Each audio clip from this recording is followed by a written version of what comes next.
Good afternoon. We will begin with refuge and bodhicitta as usual. Please keep the meaning in mind as we recite the words. Until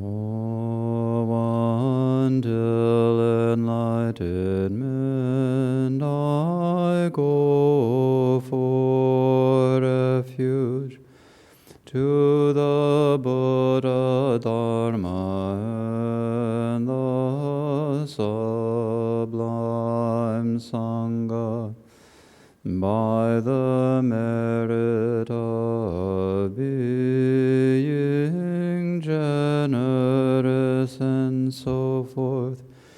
May I become a Buddha to help beings until enlightenment I go for refuge to the Buddha, Dharma, and the sublime Sangha, by the merit of being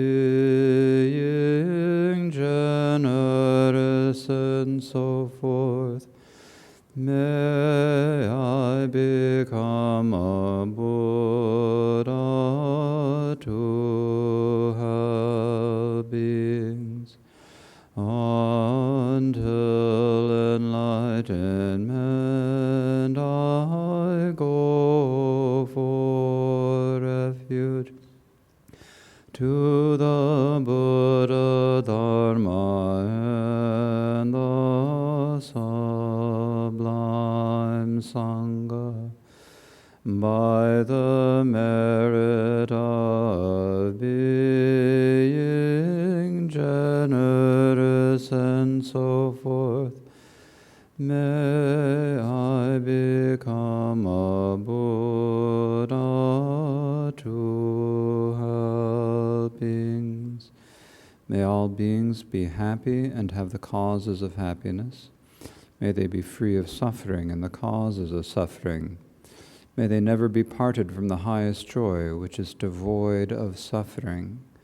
And may they always dwell in the great equanimity, never free of all attachment or aversion to those near or far. In the Dharma Expanse Palace of Akanishta is the essence of all Buddhas of the three times, who shows me directly my mind is Dharmakaya. I prostrate to the glorious exalted Guru. Please bless me and all sentient beings that our minds become the Dharma. Please bless us that the Dharma become the path. Please bless us that the path dispel confusion. Please bless us that confusion arise as wisdom. And now think to yourselves that we must bring all of our mothers, all sentient beings throughout space, to the state of completely perfect Buddhahood. And in order to do this, we need to listen to, contemplate, and meditate upon the Dharma, but those have to go in order, so we need to listen first. And so think to yourself that you're listening for this reason, and please remind yourself of this motivation of bodhicitta. The Dharma that we are listening to is the Treasury of Abhidharma. Vasubandhu's verses on the Treasury of Abhidharma is explained by the Ninth Karmapa Wangchuk Dorje in his commentary, Youthful Play. And Youthful, and the verses of Abhidharma, the Treasury of Abhidharma has 8 chapters, and we are discussing the 4th area, teachings on karma, which begins with the description of how everything arises from karma, then has a main section on the understanding of karma, and then it closes with a teaching on the synonyms of dharmas as a summary. And so we are discussing the main section, the understanding of dharma, which has 3 sections. There is the identification of karma, there is the general teachings on karma, then there's the meaning of karma as explained in the sutras. This last section, the meaning of karma as explained in the sutras, has general teachings and specific teachings, and so we are talking about the specific explanations. The specific explanations has three parts: the explanation of the three obscurations to discard, the explanation of the three bases of meritorious action to rely upon or to put into practice, and the explanation of the three virtuous precursors. And so we have completed the first. That was primarily the most of that was the discussion of the heinous karmas. And so we are now in the second, the discussion of the three bases of meritorious action. In other words, these are the three main ways that we gather the accumulation of merit. And so this has three parts, explaining the terms in general, the nature of each classification, and the specific explanation of the generosity of Dharma. So we are in the nature of each classification, and so there are the three types. There's generosity that arises from the merit born of generosity, and then there are also the other two types of merit. There's the merit born of discipline and the merit born of meditation. So we are still discussing the merit born of generosity, which has two parts, or three parts: the essence of generosity, classifications, and distinctions. And so here we are talking about the distinctions of generosity, which has a number of topics. And so we are in the last of these, which is elaboration. So basically what it means is what we spoke about yesterday was the main presentation of what is generosity. How do we practice generosity? Generosity is wishing to give something with a virtuous intent, not out of fear or for any other reason, but with that virtuous intent. Of course, giving out of fear and other reasons is fine. There's nothing wrong with it, but it doesn't arise to the level of generosity that is the basis of merit. And so, and then at the end of this, it talks about the greatest types of generosity and immeasurable generosity, which leads to a general question, which is, how do you know, how do you determine what makes the difference in a karma, an action being great or being small? How do you know if it's going to be a strong action or a weak action, heavy karma, light karma? How do you know that? Because we've just been talking about immeasurable generosity and the supreme of the 8 types of generosity. Well, what makes it supreme? So that is the first point, the distinctions in size. And so this is at the top of page 383 of the PDF and book. And in the ebook, go to verse 119 of the 4th chapter. So this reads, here the verse says, aftermath, field-based preparation, volition, and intention too. When these are great or small in scope, the karma too is great or small. So here we've got 6 qualities that that make a karma either a great karma or a small karma, either strong and potent, or relatively weak. And this means how much of a ripening can we expect from it. And so the aftermath is what we've talked about before. It's basically everything that happens or that you do after the actual main action. So here in the commentary, even though it's been talking about generosity up to this point, for this verse it switches back to the non-virtues. So let's go back to wringing the chicken's neck. Then the aftermath would be then skinning or plucking and skinning and making soup. Right? So that would be the aftermath, all of that. And then the field refers to what we were speaking about yesterday. That's the person to whom the action is being done, or who receives the action. And so we spoke yesterday about the fields of benefit, suffering, and qualities and wanders and so forth. And so the distinctions of the field make a difference in how great the action is. For example, when you wring your chicken's neck and make the soup, it's bad, but it's not like wringing your mother's neck and making soup. So that's a question of the field. So if you do it with a chicken, bad but not hugely bad. And if you do it with your mom, then it's very, very bad, about as bad as you can, almost as bad as you can get, right? Okay, and then the base. The base means that you're doing any of the karmic paths, so any of the 10 karmic paths. That's what it means here by the basis. So it means the actual karmic path. The preparation means that all the things you do up until the action, and then volition and intention. And these are kind of described, and of course all of these are described in the commentary, but the volition is just the general wish to do something, and then intention is kind of the specifics. I'm going to go through it in these steps. I'm going to do this, and then I'm going to do that, and then I'm going to have soup. So when these are great or small in scope, the karma too is great or small. So to read the commentary, what makes the distinction between heavy and light karma, you ask? So we use the terms heavy karma and light karma with misdeeds. We don't use them with virtues. You wouldn't really say that was a really heavy virtue. With a virtue, you'd say more like strong and weak, I guess, or big and great and small is probably best. But for the misdeeds, we'd say heavy and light. The aftermath of completing the karmic path, everything afterwards, the field to which the helper harm is done. In other words, the recipient of the action, as I just explained. The base is of doing any of the karmic paths of the three gates.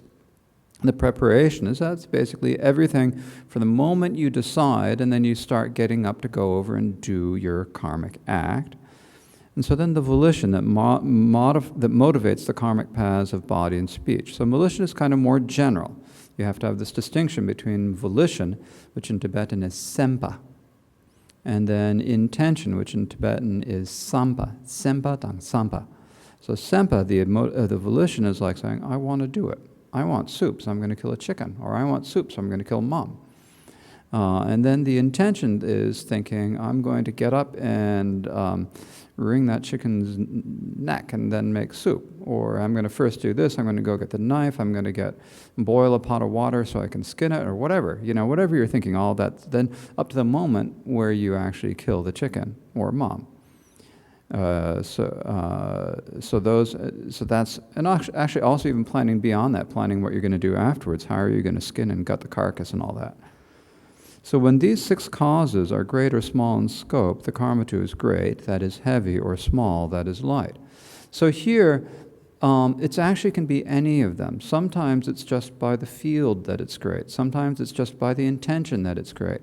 Sometimes it's by the karmic base. So, it doesn't have to be that all 6 must be completely thought out, all 6 have to be intense for it to be great karma. If you have one that is really intense, for example, if you are motivated by a really strong feeling of hatred, then your intention is going to be then that karma is going to be a lot heavier than if you're just thinking chicken soup. If you think, I hate that chicken, it's been waking me up every morning, I'm going to do something about it, and you really harbor a grudge against that chicken, then that's a different matter than if you just okay, I'm going to grab one and whatever. Okay, so that is what makes a karmic great or small. So then the next question is, we also talk in the sutras about, or in Buddhism, we talk about accumulating karma, and we really never know exactly what accumulating and not accumulating karma is. So accumulated karma, it's a pretty specific term, and it's not, you don't normally think of accumulating karma. In English, you wouldn't think about accumulating actions. What are you going to do? Put your actions in a bag and store them under your bed or something until it's done? You can't really do that. But it is taught in this way. Sakpa in Tibetan is the term. So accumulating karma. But there's a difference between committing an action and accumulating the action. So what is that makes, and so it's possible to actually do something without actually accumulating it. So there's a difference. So what makes it so that an action is actually accumulated? And it's the accumulated karma that is really the most important type of karma. That's the type that's going to really give a definite, that's going to have more of an effect in the future.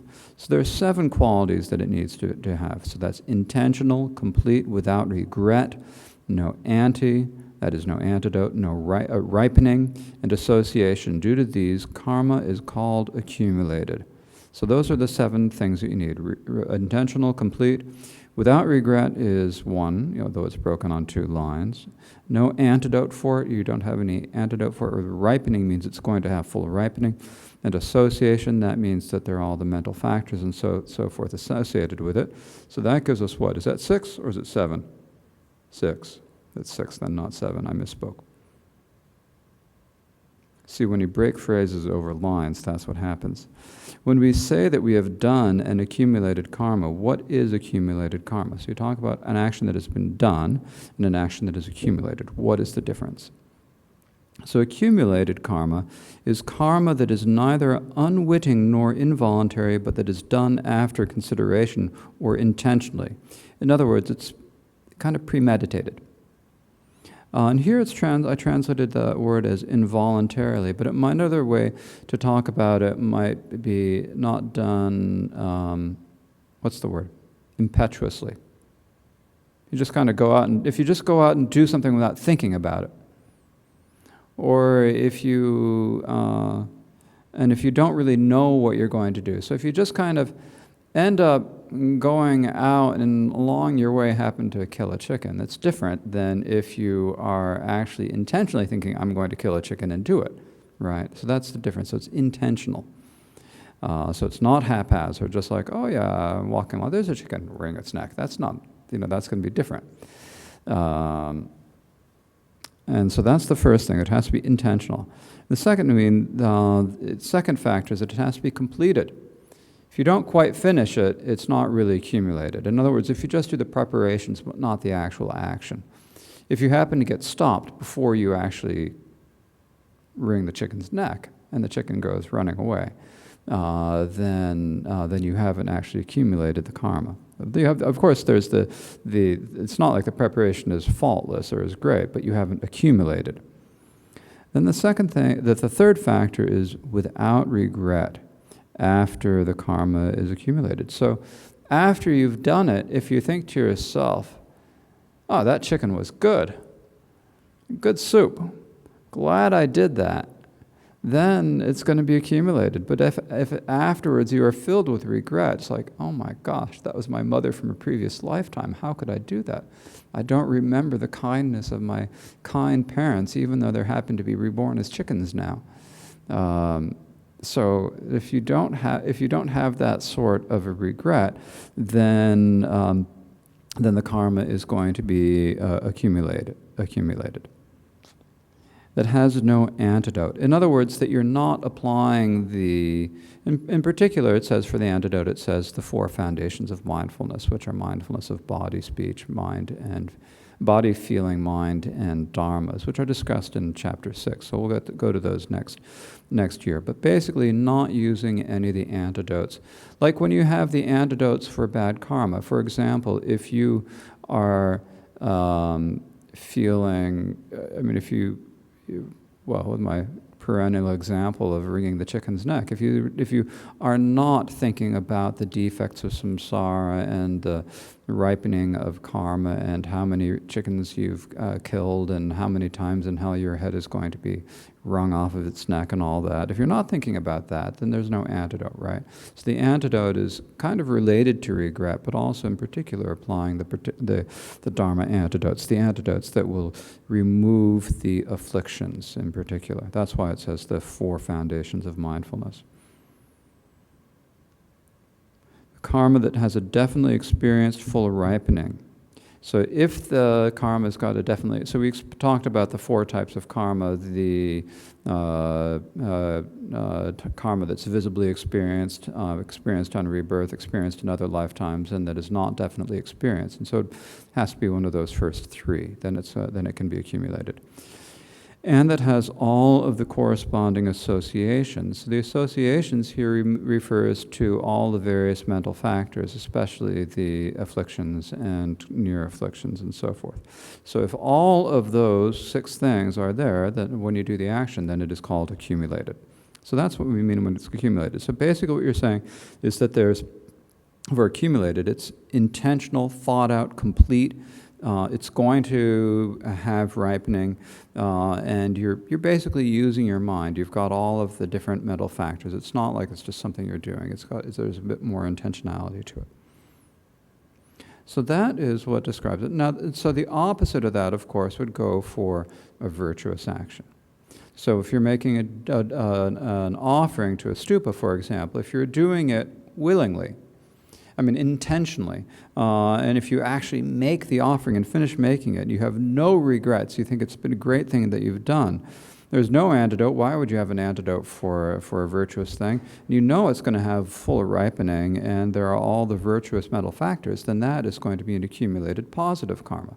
But here, when you have that, you're making an offering to a stupa, and the question is, how can that actually be merit? Because it's beneficial for yourself, but not beneficial for others, because the stupa is not benefited when you make an offering to it. If you make an offering to another sentient being, and they, you give them food and it feeds them, or you give them flowers, it pleases them, and so forth, it benefits that other sentient being. But if you make an offering to a stupa or a statue, how is that beneficial? And so that's what the first of the doubts here. In the next stanza, it says, the third topic is dispelling doubts. So that's the first of the two doubts that's given here. Giving to stupas is merit caused by giving, as with love not taken. So it is merit that's caused by giving. You're actually making a gift. You have the intention, the faith, and so forth that motivates you to make that offering to the stupa, but it is not taken. Similar to the meditation on loving kindness, which also is has a virtuous effect. Even though it doesn't do anything for the other people directly, it does have a virtuous karmic effect. And then the other doubt that this stanza addresses in the third and fourth lines is that when we talk about the field, if you talk about the field of qualities and benefits and so forth, increasing the results of karma. Well, what if you're giving to a bad field? Like, what if you are being generous to a complete scoundrel? That's a bad, a wicked person who engages in all sorts of horrible actions, and you know that they do that, but you give something to them anyways. Does that therefore mean that that has a bad full ripening? So that's the second doubt. And here it says, cause and result are infallible, so bad fields too bear pleasant fruit. So because the act of giving is generous, no matter who, it is on its in terms of your own mind, if you're truly giving generously, then it is a virtuous act, and therefore it's going to have a pleasant result, no matter whom you give the object to. So to go through these two in order. So when someone who is detached gives to stupa, there's no enjoyment of that gift. So how is it meritorious? So if you have an ordinary sentient being who's achieved dhyana, there is no one who's going to receive any benefit, or the stupa is not going to receive any benefit from it, and that sentient being that ordinary sentient being won't receive the merit till later. If you have a noble individual who's detached and who's never coming back, then the stupa is not benefited, and that other person isn't benefited either. So how can that possibly be merit? There's no benefit. So here, this is a little different in Wangchuk Dorje's commentary than in the auto commentary, where it just says if an ordinary individual makes a gift to a stupa. So there are two types of merit: merit that is caused by giving, and merit that is caused by enjoyment. So these are the two types of merit that come from particularly from generosity. There's the merit of just making the actual gift, and then there's the additional merit that comes when that gift is actually taken. This is something that the Buddha spoke about in the Vinaya and in the Sutras, when he talked, for example, about the Sangha receiving alms and the patron having the merit of the food that they donated being enjoyed, as well as the merit of giving. So the merit of giving to stupas is merit caused not by enjoyment, but merit that is caused by giving. So the stupa does not enjoy the offering because the stupa just is there. But it is merit of giving because you've got the person who has a virtuous intention, feeling of faith, and so forth. And instead of just leaving that as a mental motivation, they also engage in an action of body and speech that then makes the action more real. It's more powerful. You're actually doing something. It's kind of one thing to walk by a stupa and say, oh, I offer a mandala to the stupa, and then walk away. And it's another thing entirely to actually go there and to make, bring lots of flowers and whatever you're going to offer to the stupa and actually put them there and do it. That takes work with your body and speech. So because the one that takes body and speech, that is actually a stronger type of action according to the Great Exposition School. And so that is... So actually going ahead and doing and giving it makes it into a real gift. It has more of a karmic power, even though it's not accepted by the stupa.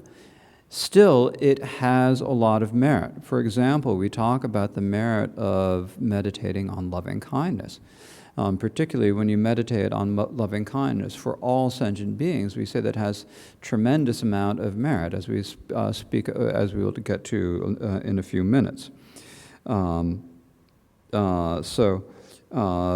meditating on the correct worldly view. So no one takes them, but they still are meritorious. So as it says here, for example, it is as with the meditation on loving kindness or the others of the four immeasurables, that is, immeasurable compassion, joy, and equanimity, or like the correct worldly view, which are meritorious, even though it is not taken, or does no benefit for the other. That is, even though the offering is not taken and does not benefit another.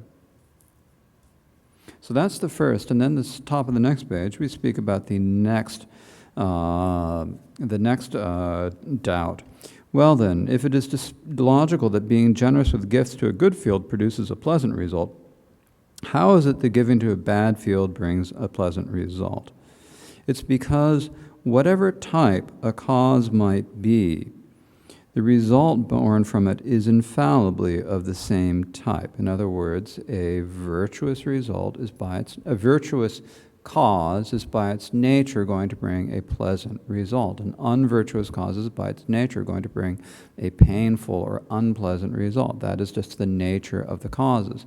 And the example is that if you, so therefore it is logical that giving to a bad field too should bear a pleasant fruit or result.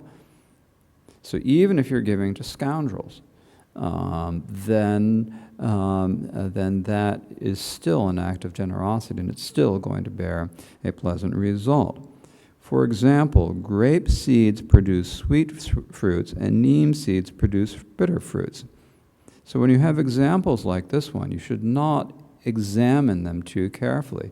You should not think to yourself, as some people who are trained in botany might, that grape seeds often end up being very bitter, that you can't be certain that you're going to get a sweet fruit out of a grape. Or you might think, like a strawberry seeds make a strawberry fruit, but it's not really a strawberry fruit that you eat.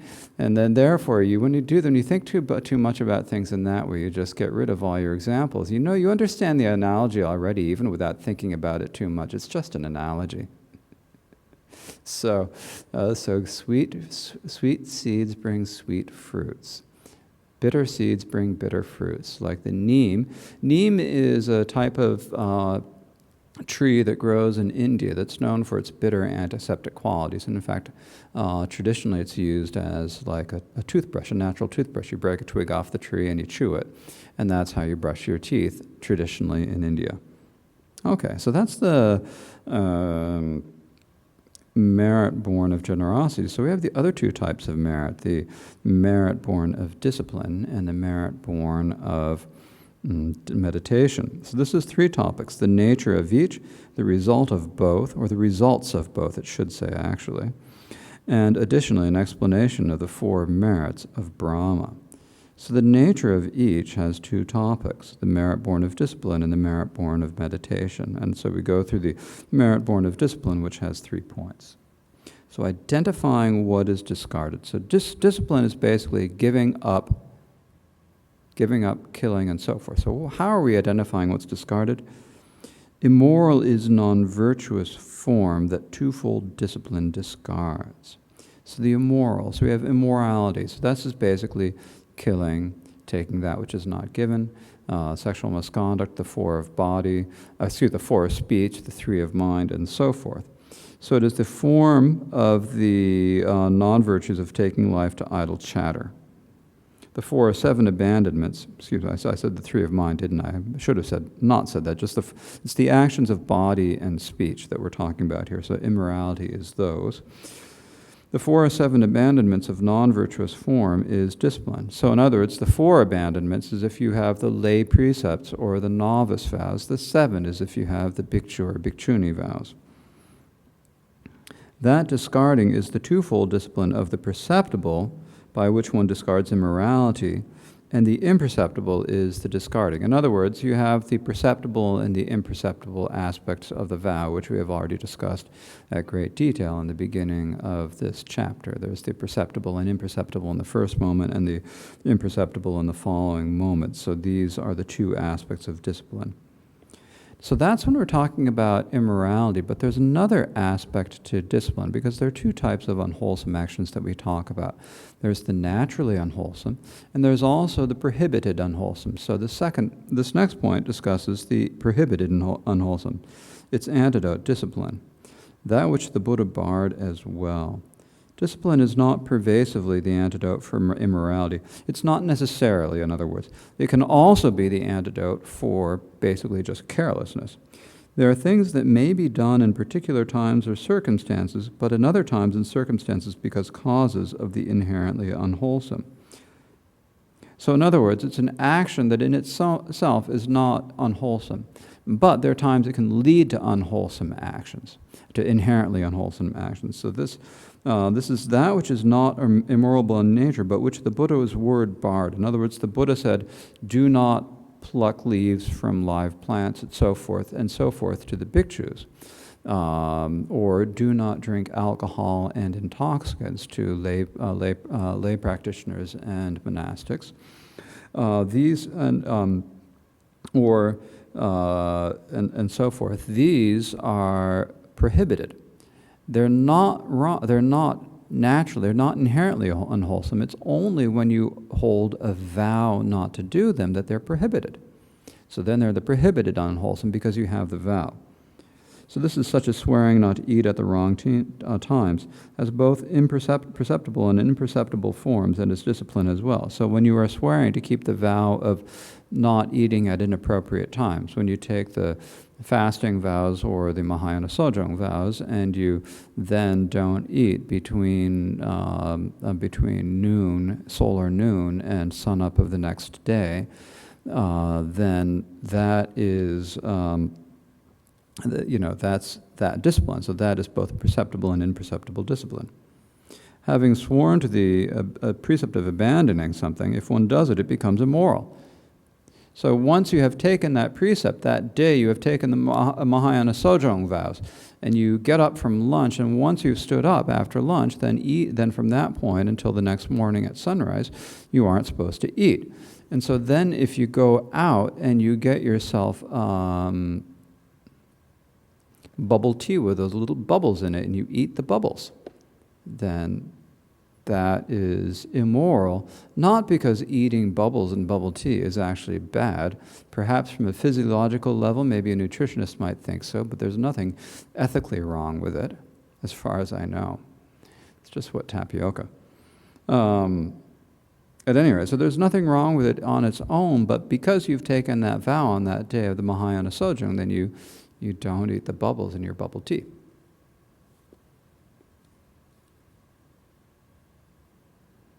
Because it is disrespectful of the Bhagavan's word. It's like, you've made a promise to the Buddha when you took that vow. I'm not going to do this. And then you've done it. That's just disrespectful.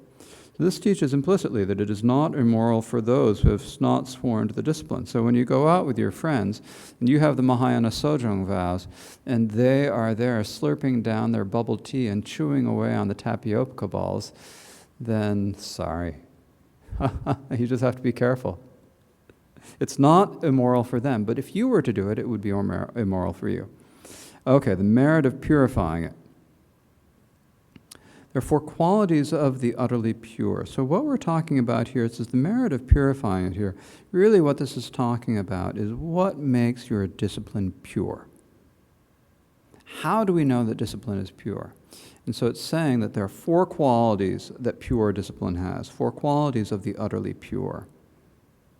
So the 4 qualities is that not sullied by immoral or its cause, based on the ante and peace. So it's the 4 qualities is it's not sullied by immorality, in other words, breaking the vows. It's not sullied by the causes of immorality, in other words, the greed, hatred, delusion, and the various near afflictions. And it is also based on or supported by the antidote towards that, and it is also kind of dedicated towards peace, that is towards nirvana. So those are the 4 qualities that make your discipline pure. So there are 4 qualities of the utterly pure discipline because the opposite of that is impure. So you can have discipline that you're still keeping the discipline, but it's not all that pure. It is not sullied by immoral non-virtue. It does not arise as a fault. In other words, you're not doing the unvirtuous activities. You're keeping the immoral activities. You're keeping the virtue. It is not sullied by its causes, the root and near afflictions. So you have not only is the action pure, but the mind that would motivate it is also pure. And it is also based upon its, that is immorality's antidote, the 4 foundations of mindfulness. So these are the meditations that then help you to see the nature of things. They're the meditations that lead you to see the nature, the nature of the 4 noble truths and abandon afflictions. And as it is dedicated toward freedom, is based on peace. In other words, it is directed towards you with the intention of wanting to achieve nirvana. So at this point, there are different reasons why you might want to keep discipline. And it speaks about this in the auto commentary. You might keep discipline out of fear. You might keep discipline in order to avoid, just for your public image. You might keep discipline because you've been told to. You have to keep,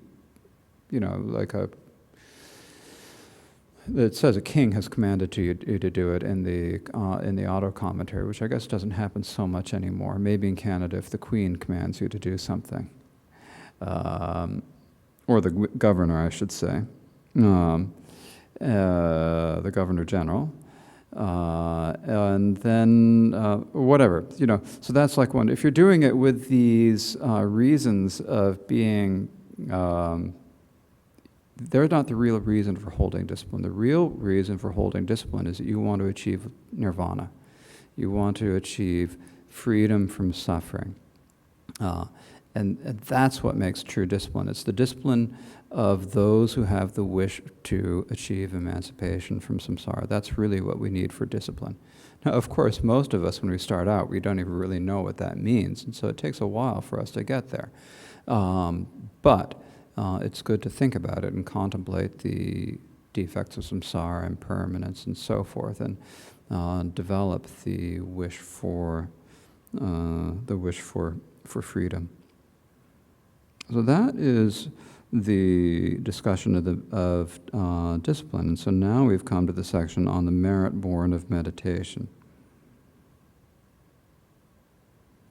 Infusing the mind with meditation is the virtue of equipoise. So here we've got, what is meditation? So it's the virtue of equipoise. Equipoise here is basically saying like the dhyanas or the formless meditations and so forth. These are the main types of meditation. I think what we mostly do as meditation probably doesn't actually quite rise to the level of meditation yet because we're distracted after 13 seconds, if we even can manage to rest that long. So it's not quite getting into equipoise. But so it's the virtue of equipoise, which also means that it's not defiled equipoise. Sometimes you have meditation where you are attached to it. It's said being attached to the flavor of meditation. In the Tibetan tradition, we talk about this as like being attached to the experiences of bliss, clarity, and non-thought and so forth. Like having that feeling, this is good. This is good meditation. I want to keep doing it. When you have that, it's a little bit afflicted because you're attached to it. So this is free of that. It's the virtue of equipoise, not when you're attached to equipoise. And so that's what we mean by meditation. And what does it do? It infuses the mind. It's like it's bringing the good qualities into your mind. And of course, there's a lot to say about infusing the mind. So meditation infuses the mind with meditation, the qualities of samadhi, and makes it similar to samadhi. So it is called the virtue of the samadhi of equipoise and what is associated with it. So it's like bringing all the qualities of samadhi. Samadhi is just a regular mental factor, meaning concentration. But it's basically increasing that and bringing you the benefits that come from that. So it is like infusing your being with new qualities, or with these qualities. The commentaries do not say new. So it is infusing your mind, your mind stream with these qualities. It's like when you have an oil, here as it says, for example, it is like infusing oil with the scent of flowers. So many people are interested in massages, and often when people do massages, they use scented oils. So how do you get the scented oil? You put I don't know actually, I'm just guessing, but what they say in the commentaries, you put the flowers in the sesame oil and you let it sit there, and then the scent of the flowers gets into the oil. Now maybe you need to heat the oil or something, I don't know, because I don't deal with that, but basically, when you leave the flowers in, then the scent of the flower infuses the oil. So similarly, when we are meditating, we're infusing our being with those qualities like if you're meditating on loving kindness or compassion, you're infusing your being with the qualities of loving kindness and compassion. And so in going through the meditation, if meditation were infusing qualities that, we think about it as infusing new qualities that you don't actually have. And here I'm beginning to speak from more of a Mahayana practice, rather a perspective than a great vehicle perspective. But it's something like when you're meditating on loving kindness and compassion, you're not meditating on qualities that are absent from yourself. You're not meditating on things that are different from the nature of how things are. If your nature were to be a completely angry person and you meditated on loving kindness, it would be a constant battle. There'd be no way you could actually meditate on loving kindness, because your nature is, if the nature is actually harsh and rough and cruel, then you could meditate on loving kindness all you want, and you might get to a point where you'd meditated on it so much that you would develop loving kindness to a certain degree, but it wouldn't be stable. Instead, we see that for everyone actually, there are of course angry people, but even angry people have moments where they let it go for a time. And it's not actually natural. It takes a lot of effort to keep it up, so it's not part of your nature. So when we're practicing meditation, what we're trying to do is we're actually, in a sense, we're infusing our mind with qualities, but the only really reason that we can infuse our mind with qualities is that those are qualities that are present, and they're qualities that match the nature of how things actually are. You can also meditate on the nature of the Four Noble Truths. And if you meditated that the nature of the Four Noble Truth is that it is peaceful, blissful, resplendent, wonderful, and that is the truth of suffering, but actually it's not suffering because it's peaceful, but you try to meditate upon it being that way, then at some point you're going to be disappointed because what you're meditating upon does not agree with the actual nature of things. So when we practice meditation, we're trying to bring ourselves to closer to the actual nature of how things are. It is the nature of the truth of suffering that all composite phenomena that are results are impermanent, suffering, empty, and selfless. It's just the nature. And if you try to meditate any other way, then you're just going to have to work hard and you won't have a stable result. If you meditate on loving kindness and compassion, because our natures in essence are loving kindness and compassion, then we can increase that loving kindness and compassion infinitely.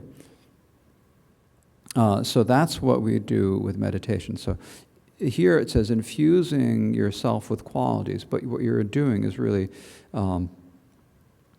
bringing the qualities that are actually already there out. So the result of both, that means the result of both the merit born of discipline and the merit born of meditation. For high realms, discipline is prime, and for removal, meditation. So when we talk about generosity. Generosity brings abundance. Discipline brings the high realms, and meditation brings removal. That is, removal of the afflictions and their imprints. So these are the main results that you get out of them, the main reasons for practicing. So here the commentary reads, well then, if it is logical that generosity produces abundance, what comes from discipline and meditation, you ask? So here, we often talk about being generous as being a cause of the high realms. And it's true that generosity can lead to the high realms, but it's not the primary thing that you need for that.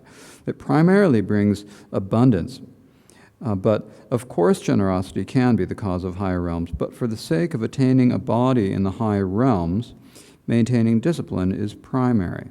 So the main thing you need to do to be reborn as a human or a god is to practice the discipline. And here in this context, we're primarily talking about the discipline of refraining from harm by taking the lay or the monastic precepts, or if you can't do that, at least taking the fasting vows or Mahayana Sojong vows from time to time, like on the full and new moon days, or on every Saturday when you have a day off. So that's because otherwise we can have lots of enjoyments, but not be born in the high realms. For example, the rich person's dog that I've been speaking about, or the kings of Nagas who are animals but extremely rich. And for the sake of removal of desire, the principle is meditation. So the main purpose and the main thing you get out of meditation is that you remove desire, attachment, and all the other afflictions. When you have no more desire, then you're not going to have any hatred or pride or anything else either. Those can only be there if you have desire. You get rid of one affliction and all the others of that same class also go away at the same time. So we're focusing on desire, in particular attachment to the pleasures of a particular realm. And the way we do that is through meditation. Now, we also do meditation for other purposes. We do meditation to do, we do loving kindness meditation and compassion meditation. And those meditations don't do that, but they prepare your being so that you'll be able to do it.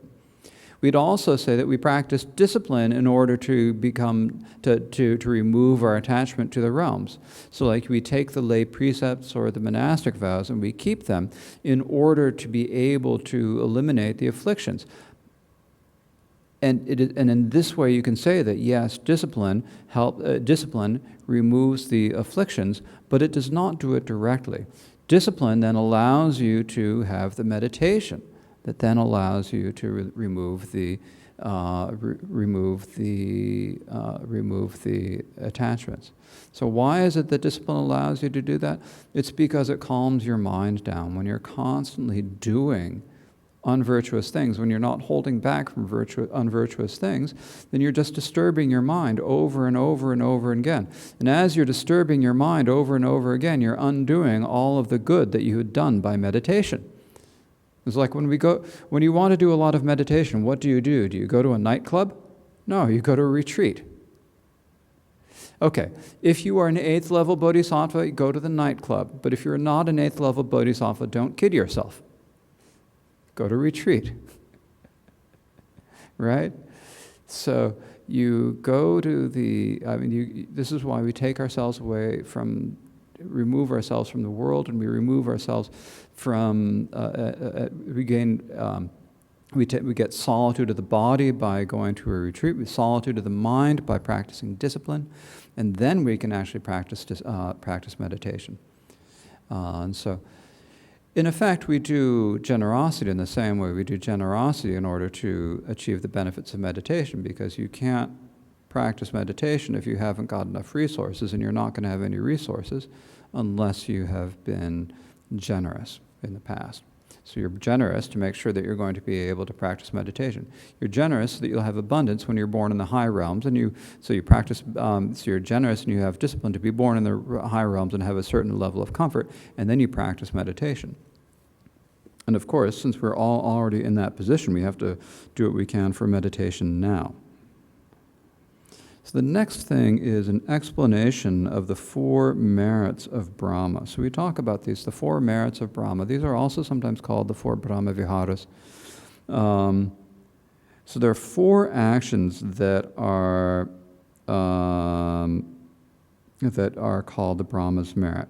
So here they are, and the reason why they're called this is described in the verse. It says, because one dwells in joy for eons in high realms, 4 are Brahma's merit. Actually, it should be for an eon. So there are 4 actions that when you do them, they lead to living for an eon in the high realms, whether the desire realms of gods and humans or the form realms. It seems more that it's speaking about the desire realms, actually. And these 4 actions are listed here. So it's because building a stupa for the Tathagata's relics in a place where there was not one before. So when you go someplace where there's no stupa and you build one there and you put relics of the Tathagata inside of it, that's the first of these actions. The second is offering a monastery for the Sangha of the 4 directions and building a temple there. So offering a monastery means that you get a piece of land where there hasn't previously been a monastery, and you build a monastery on it, right? So that is the second. The third is reconciling a split among the listeners of the Tathagatas. So that's the third. And then the fourth is meditating on immeasurable love, or the 4 causes for one to dwell, living in joy for 40 intermediate eons, one after another. Oops, it says 40 intermediate eons here. I thought it said 1 eon. Half an eon, that's right. No, it is 40 intermediate eons. Yeah, so eons is okay. For 40 intermediate eons, one after another in the high realms. Because when you're born in the high realms of the desire realm gods or humans, you don't have, your lifetime is not 40 intermediate eons. That would require being reborn on the level of Brahma's ministers.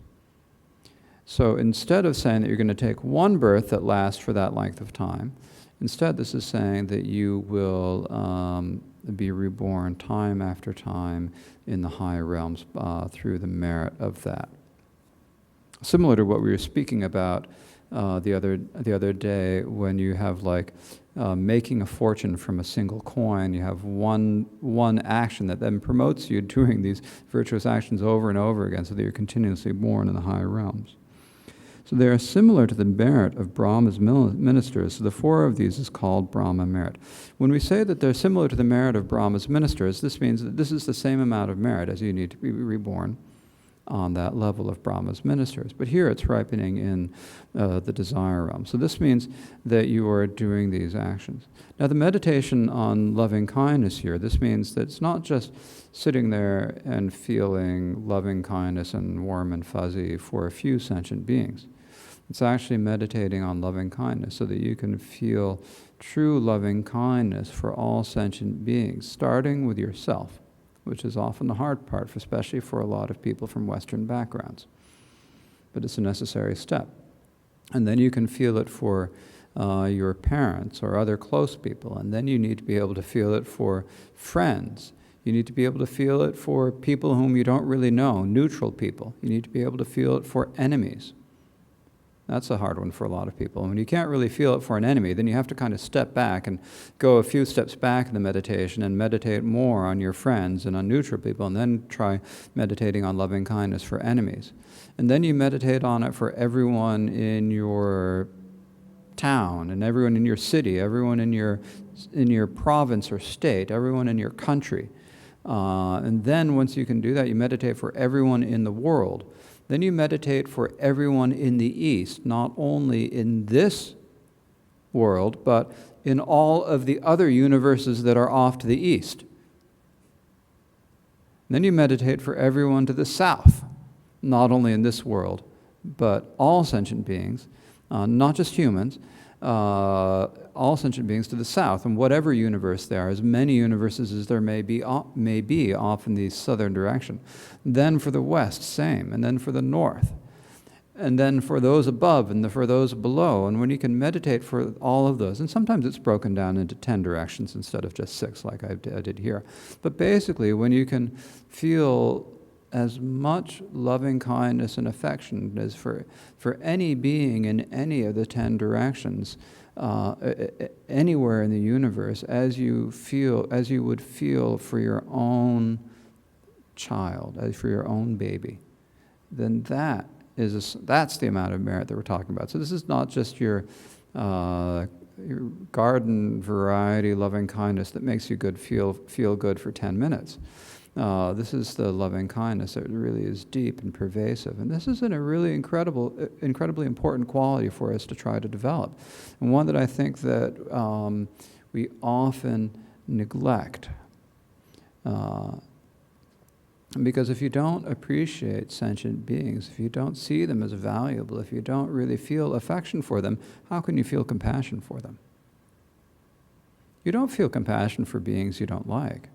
You've got to have some sort of like a connection with them. What is that connection? It's love. So then you have that love for the sentient beings, and then you can feel compassion. And only once you feel compassion, only then can you really begin to feel bodhicitta, because it's only when you really have that feeling like, I'd do anything to get this sentient being, wherever they might be on some exoplanet in another galaxy. But whatever they are, whoever they are, whatever form, if you can feel love and compassion for that sentient being, no matter who they are, then you can start thinking about saying, oh yeah, I've got bodhicitta. So it's really important for us to do this.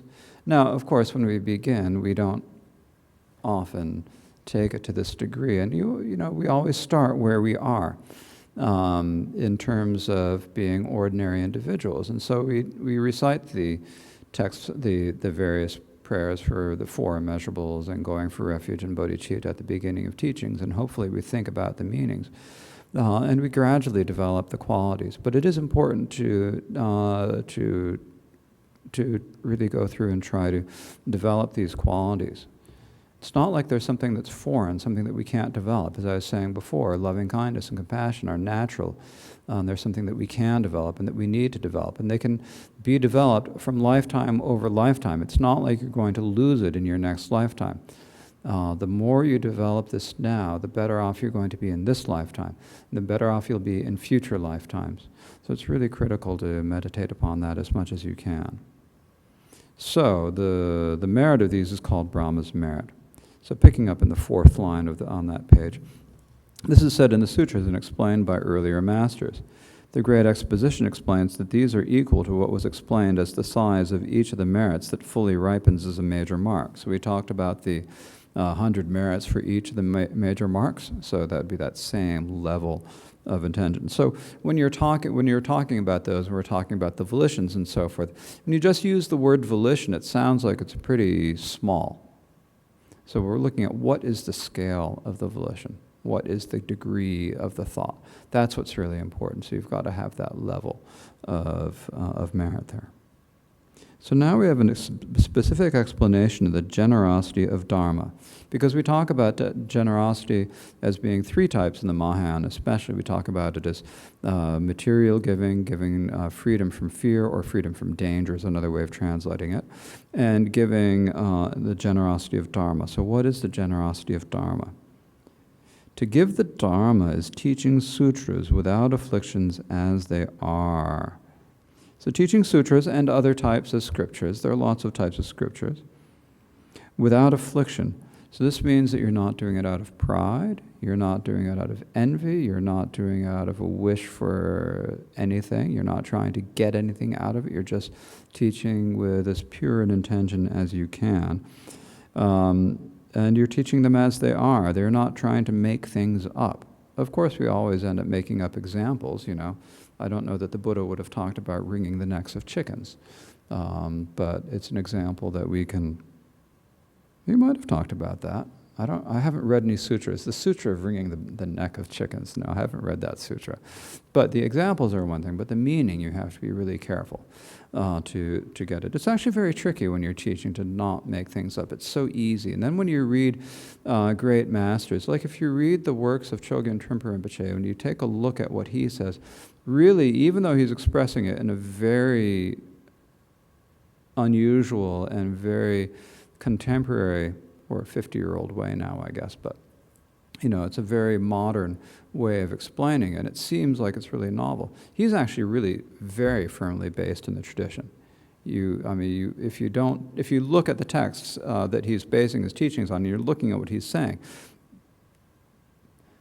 that's really firmly based. The problem is that then, it's tempting to take what he taught and then go off from his novel interpretation into an even more novel interpretation. That's what we need to avoid. So you need to be careful that we're firmly based in the actual intention, in the actual teachings of the Buddha. So to give the dharmas, teaching the sutras, etc., including the rest of the 12 precepts here, I have to check this again because I'm not sure it's necessarily precepts. The auto commentary talks about 12 different types of scriptures, which would include verses, the background stories, the histories, those that are intended to bring certainty and so forth, many different types, the 12 different types of sutras. And when you're teaching them in your mind, with a mind without afflictions, so in other words, that's a mind that does not desire rewards and fame. You're not looking for more of something. You're not waiting for a check at the end. You are not waiting for fame. You do not want adulation or anything. And not teaching them wrongly, but correctly and just as they are. So in other words, recognizing that you understand them and teaching them as you can. So this is important. When we teach the Dharma, there is a great it's a great responsibility actually to try to be as careful as you can, and not take it too far. It's really easy to do that. Now the next section is the third in the section on the third in the specific explanations is explaining the 3 virtuous precursors. So precursors here, these mean basically actions or qualities that will lead to something, right? That's what we mean by precursor. It comes before. So there are 3 types. The precursors to merit and nirvana and realization are 3 virtues. So you've got the first is the precursors to merit. The second is the precursors to nirvana, or often called the precursors to freedom or liberation. Any of those words is used there. And the third is the precursors to clear realization. Okay. Now this word that I translate as precursors, other translators, not all, but other translators translate it often as the, what is it?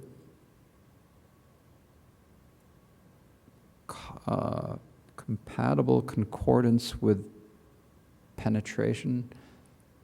Partial concordance with penetration is what they say. So what does that mean? That would be the precursors to clear realization, or the partial concordance with liberation. So that's taking a very literal explanation of the meaning of the Sanskrit word, and then therefore the Tibetan word that was based upon it. And then bring it into English, where it is extremely informative. Of the 3 precursors, the precursor to merit propels an attract to full ripening, including existence. In other words, the precursor to merit, here we're understanding merit in the other sense that I've talked about, where you're talking about merit as meaning abundance. Not merit as being the good actions, but merit as the bounty that comes from doing meritorious acts. So this means like doing worldly, virtuous acts, things that are going to lead to rebirth in high realms and to plenty and all of that. And the precursor to freedom is something that, once it has arisen, becomes a Dharma base that attains nirvana. Dharma base just means like a phenomenon. That's a word that will be changed in the next version of this text.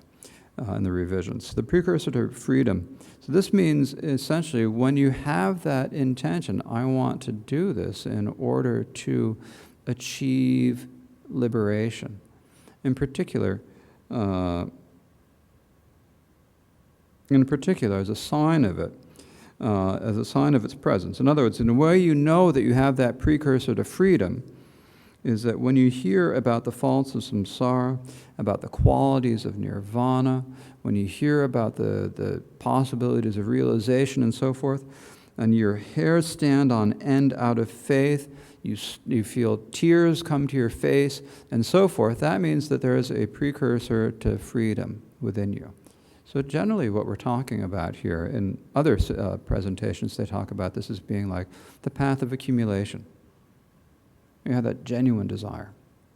The point here is that it's directed towards liberation, directed toward nirvana. And when you have that means that those qualities, that means that you have this precursor. And the third is the precursors of clear realization, and that is the four of warmth and so forth that will be explained in the 6th chapter are the precursors to clear realization. This means the 4 stages of the path of joining. So that's warmth, warmth, peak, forbearance, and the supreme worldly Dharma. So those are the 4 precursors of realization. There are just 4 successive stages in that path of joining. So thus, these 3 virtues of the precursors are taught. So here, if you find yourself that you happen to have any of these precursors, on the one hand, it is good. But you have to be careful, because when you have the precursors, you haven't got the actual thing yet. So you have to be careful that you don't take it as like something that you say, oh, look at me. I feel goosebumps when I think about nirvana. And if you start thinking that, then actually you're not thinking about nirvana anymore, you're thinking about me. And that is no longer precursor to anything except for a bad outcome. Okay, so I think that is a good stopping point for today. And then tomorrow we will finish this chapter. So now let's please dedicate the merit of listening to and teaching the Dharma to the benefit of all sentient beings, so that they may have all of these precursors, and not only have the precursors, but develop them and achieve real realization and come swiftly to the state of Buddhahood. Thinking in this way, please recite the dedications of merit. O sanam de tam je se pani tobne nye pedranam pamchene Gegana chibala trobai sibetsole